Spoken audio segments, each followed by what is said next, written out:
এই ভয়াবহ যুদ্ধের মধ্যে ইরানের একজন মুসলিম গায়িকা দেবাদিদেব মহাদেবকে নিয়ে একটা গান বানিয়েছে। এই গানের মধ্যে ইরানের বহু বছর আগে যখন পার্সিয়া নাম ছিল, সেই পার্সিয়ার আমলে একটি সিলভার কয়েন দেখানো হয়েছে, যে কয়েনে আমাদের দেবাদিদেব মহাদেব আছে। ইরান যখন বহু বছর পূর্বে পার্সিয়া নামে পরিচিত ছিল, সেই তখনকার একটা ছবি সামনে এসেছে।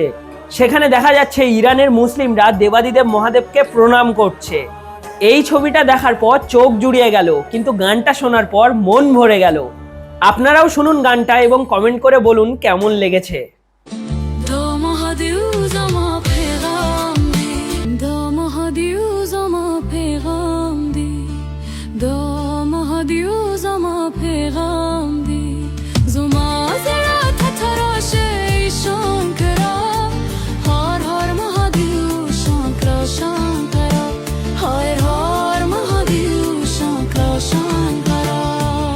ভিডিওটা ভালো লাগলে অবশ্যই একটা লাইক করে দেবেন, আর এরকম ভিডিও আরো দেখার জন্য আমাকে সাবস্ক্রাইব করে নেবেন, আর কমেন্টে হর হর মহাদেব লিখে যাবেন।